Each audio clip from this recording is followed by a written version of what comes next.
Mom said we're canceling Halloween this year. Too expensive, she told me. Don't send money, don't bring the kids. So I didn't. I tossed the candy list aside, told Ethan and Lily Grandma needed rest. But 2 days later, my phone buzzed a bank alert from the credit card I'd co-signed for my parents. 6 flight tickets. First class. Destination Arizona. The names Mom, Dad Tom, his wife, their kids. Not mine. I froze, staring at the screen, my reflection warped in the glass. For a second, I thought it had to be a scam. But it wasn't. They hadn't canceled Halloween, just us. I grew up believing my parents were good people. The kind who'd drop off casseroles for neighbors, smile at church, send polite Christmas cards. But being their daughter came with a different kind of charity, one that always flowed one way. I paid for the little things, a new roof, the property tax, that emergency water heater. They always promised to pay me back. They never did. And I never asked, because that's what good daughters do, right? They help. This year, I wanted Halloween to be special again. The kids were finally old enough to remember it. Ethan had his heart set on dressing as a vampire. Lily wanted to be a fairy. For years, we'd spent the holiday at my parents' place, handing out candy to trick-or-treaters, eating my mom's pumpkin bread. It was the one tradition that still made me feel like part of a family instead of an ATM. When Mom called to cancel, her tone was almost casual. It's just too much this year, Joy. The economy, you know, we're all tightening our belts. I pictured her sitting at the kitchen counter, stirring her coffee with that tiny silver spoon I'd bought her last Mother's Day. I offered to cover it like always, but she shut it down fast, too fast. No, honey, don't. You've done enough. Something in her voice made me pause. It wasn't gratitude. It was something closer to guilt, thinly wrapped in politeness. But I brushed it off. People get weird about money, especially parents. That night, I took down the orange lights we'd hung on our balcony and folded the kids' costumes back into the closet. Grandma's tired this year, I told them. Ethan nodded like an adult, but Lily's little face fell. So no candy at Grandma's, she whispered. I smiled through the lump in my throat. We'll still make it fun at home. 2 days later, the alert from the bank popped up on my phone while I was packing lunches. Transaction approved. Airline purchase, $4,872. I blinked. My stomach turned. That card was only for my parents' expenses. Groceries, gas prescriptions. I opened the statement. 6 tickets, round trip, Portland to Phoenix. The passengers' names glared back at me like a joke I wasn't invited to understand. Mom, Dad, Tom, Diane. Their kids. I scrolled again, double-checking, half expecting to find my own name somewhere, maybe a mistake. Nothing. I refreshed the page, hoping it would disappear like it was a glitch. It didn't. I laughed the kind of laugh that comes out sharp and empty. My parents weren't saving money, they were spending mine. On a family trip that didn't include me or my children. At first, I wanted to believe it was a misunderstanding. Maybe Tom had planned a surprise and charged it accidentally. Maybe Mom forgot to tell me they'd invited us too. So I called. She answered on the 3rd ring, her voice sugar-sweet. Hi, sweetheart. Everything okay? I tried to keep mine steady. Yeah, just got an alert from the bank. It says there was a flight purchase. She cut me off before I could finish. Oh, that. Yes, your father booked something last minute. We haven't traveled in ages. You know how stressful things have been. I stared at the ceiling. With Tom and his family, a pause. Then softly, well, yes. He's been under a lot of pressure. Diane thought the kids could use a little sunshine. So you canceled Halloween to go on vacation. Don't be dramatic, she said, her tone shifting. It's just a few days, Joy, and we needed to use the card for the points. The card for the points. My name, my guarantee, my monthly payments reduced to points. I didn't say anything for a long time. My silence made her uneasy. We'll pay you back, she added quickly. You know we always do. I almost laughed. They never did. When I hung up, the quiet in my apartment was so loud it felt physical. Ethan was coloring at the table, humming to himself. Lily was taping paper bats to the window. They were still so excited for a holiday their grandparents had erased. I opened my laptop and pulled up the credit account. Hotel confirmation, SUV rental, dinner reservations. Thousands of dollars stacked up like proof of betrayal. Every charge time-stamped. Every receipt addressed to Mr. and Mrs. Harris. At work the next day, I told Casey. She swore under her breath, "You're kidding." After all the bills you've covered for them, I shrugged. I guess family loyalty has an expiration date. She leaned back, studying me. You could freeze the card, you know. I can't. They'd be stuck out there. Joy, she said quietly, that's not your emergency. It's theirs. Her words followed me home like a ghost. That evening, I got a message from Mom, a photo of a sunset over red rocks. Isn't it beautiful here? Tom finally seems relaxed. There was a tiny heart emoji at the end, as if that made it softer. Then a second photo, my father smiling, drink in hand, my brother beside him, in matching Hawaiian shirts. My mother had posted it publicly, tagged everyone but me. The caption read, "Family time, we all needed." That was the moment it stopped being about money. I wasn't angry because they used my credit. I was angry because they used me, my stability, my silence, my endless forgiveness. That night, I sat at my desk scrolling through the transactions again, but this time with purpose. Every number told a story. Every payment was leverage. By Friday, the Arizona charges had doubled. Room service, spa treatments, another dinner reservation at a 5-star restaurant. Each transaction felt like a bruise I couldn't cover. I didn't sleep that night. I sat at the kitchen table with my laptop open, the glow turning the room into a quiet battlefield. For years, I'd handled other people's budgets, solved other people's messes. It was second nature to fix things.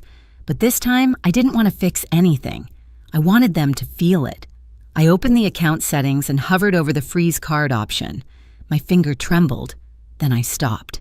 Not yet. Not like this. Saturday morning, Casey called. "You look like someone who hasn't blinked in 12 hours. I've been doing math," I said flatly. The emotional kind or the financial kind? Both. I told her everything. The fake cancellation, the vacation, the silence that followed. She didn't interrupt once. When I finished, she said, "You know what they count on, right? That you'll keep being decent." Her words hit like truth disguised as advice. That evening, I FaceTimed my parents. They were sitting on a balcony, golden light behind them, drinks in hand. I caught my brother's laughter in the background. "Hey, Mom," I said. "How's the trip?" "Oh, it's lovely, honey. You'd love it here." "I bet." "So quick question. Did you know the card you used is under my name?" Her smile faltered. "Well, yes, but you said it was fine for family expenses." "Family," I repeated. "Right, just wasn't sure if that still included me." She laughed nervously. "Joy, please. You're overreacting. It's just money." "Exactly," I said. "It's just money. You won't miss it." I hung up before she could answer. After putting the kids to bed, I made tea, sat back at the table, and logged into the account one more time. My heartbeat was steady, calm, almost detached. I drafted 2 short emails, one to the bank requesting immediate cancellation of all supplementary cards, and another confirming that I would no longer serve as guarantor on the account. Then I waited. By Sunday morning, the first text arrived from Mom, honey. Something's wrong with the card. Hotel says it's declined. Can you check? I didn't reply. A second one came an hour later. Please call me. We're at the front desk. Still nothing. For the first time in years, I wasn't fixing their chaos. I was letting them live in it. By the time my phone started vibrating non-stop that Sunday afternoon, the house was quiet. Ethan and Lily were carving pumpkins on the balcony, the scent of cinnamon candles floating through the air. I let the phone buzz on the counter, call after call, name after name, until it finally stopped. Then came the knock. It was almost 5 p.m. when I opened the door. My parents stood there sunburned and exhausted, their luggage in the hallway behind them. Tom and Diane hovered a few steps back, both of them avoiding my eyes. Finally, Mom said, pushing past me into the living room, "We've been trying to reach you all day. Do you have any idea what we just went through?" I leaned against the doorway. "Enlighten me." The bank froze the card. "We couldn't check out of the resort. Your father had to call his friend to book emergency flights home. It was humiliating." I folded my arms. "Imagine that." She blinked. "Joy, this isn't funny. They said you canceled everything." I did. The silence that followed was thick enough to touch. Dad stepped forward, face flushed. "You can't just pull something like that without warning. We were stranded out there." "You mean..." I said evenly on a trip I didn't know existed until I saw it on my statement. Tom finally spoke, his voice low and defensive. It wasn't your business what Mom and Dad did with their vacation. Except they did it on my credit. Diane cleared her throat, pretending to play peacemaker. I think this is just a misunderstanding. Your mom thought I cut her off. My mom thought she could lie. She thought she could cancel Halloween for my kids, take the money I used to support them, and spend it on margaritas in Arizona. Mom's face tightened. Don't twist it like that. We just needed a break. Then you should have taken one, I said softly, with your own money. Dad's voice rose. You're being ungrateful, Joy. After everything we've done for you. That word ungrateful hit like static in my head. Years of dinners, bills, and favors replayed in a flash. The roof repair, the medical copays, the time I bailed Tom out of debt because Dad said it would keep peace in the family. I took a breath. You've done a lot for me, sure. Like teaching me that family can take advantage of you and still expect a thank you. Watch your tone, Dad snapped. I smiled thinly. I am, for once. Mom's voice cracked. We didn't mean to hurt you. I almost believed her, almost. But then I remembered the photos, the matching Hawaiian shirts, the post about family time we all needed. Mom, I said, when you told me to skip Halloween because it was too expensive, did you already have the flights booked? She hesitated, then looked down. That was all the answer I needed. You could have just said you didn't want us there, I continued. Would have been cheaper. Don't talk like that in front of your brother, she whispered. Tom shifted awkwardly. Look, Joy, maybe it wasn't handled right, but locking the cards, come on. That was overkill. I met his eyes. So was lying. He didn't reply. From the hallway, Lily's laugh floated in light unbothered. Ethan followed, holding up his pumpkin. Mom, can I show Grandma? Mom turned toward him, maybe hoping a smile could smooth everything over. Of course, sweetheart. I stepped in front of her. No. The word hung there, heavy and final. You don't get to smile at them after what you did. You told me not to bring my kids because they were too much. Then you used my credit to take Tom's kids on vacation. You didn't just lie to me, you lied to them. Her mouth opened, then closed again. For once, she had nothing to say. Dad rubbed his temples. What do you want from us? An apology? No, I said. Accountability. I walked over to the counter, picked up a stack of papers I'd printed that morning. Bank statements, confirmation emails, every charge linked to that trip. I handed them to him. You'll find your signatures here. Every transaction. I'm closing this account and the debt is yours now. The bank already approved the transfer. Mom paled. You wouldn't, I already did. Tom muttered something under his breath. Diane grabbed his arm, warning him to stop. I'm done being your safety net, I said quietly. From now on, if you want to travel, you'll need to earn it. Like I did. Dad looked like he wanted to argue but couldn't find the words. Mom's eyes glistened. You're punishing us. No, I said. I'm freeing myself. Behind me, Lily tugged at my sleeve. Mom, are we still carving pumpkins? I smiled at her. Yeah, baby, we are. When I turned back, my parents were already at the door gathering their things. Tom mumbled a goodbye. Diane avoided my gaze entirely. As the door clicked shut, the apartment fell into a peaceful kind of quiet, the kind I hadn't felt in years. I exhaled slowly, a weight lifting that I hadn't realized I was carrying.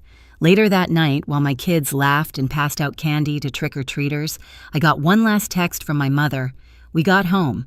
I hope you're happy. I typed back. For the first time, I am.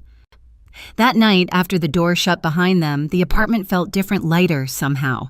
The same walls, the same furniture, but no guilt hanging in the corners. Just me, the kids, and the sound of their laughter echoing down the hallway. Ethan handed me a lopsided pumpkin with triangle eyes. We did it ourselves, he said proudly.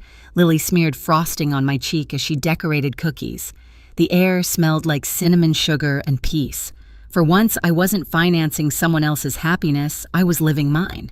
When the kids went to bed, I sat on the couch with my laptop open. I canceled every automatic payment I'd ever set for my parents' utilities insurance, their emergency fund. My hands didn't shake. I felt steady, free. A week later, an envelope came in the mail. Inside was a check from my father for part of the resort bill and a note in my mother's handwriting. We didn't realize how much we relied on you. We'll figure things out from now on, no apology. But it was enough. I tucked the letter away and looked at my kids' pumpkins on the windowsill.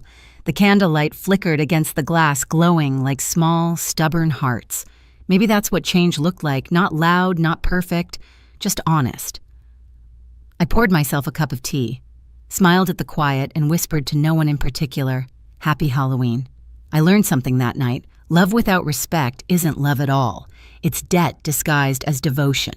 For years, I thought keeping the peace meant paying the price. Turns out, peace comes when you stop buying your place in the family. This Halloween, my kids will remember laughter, not rejection.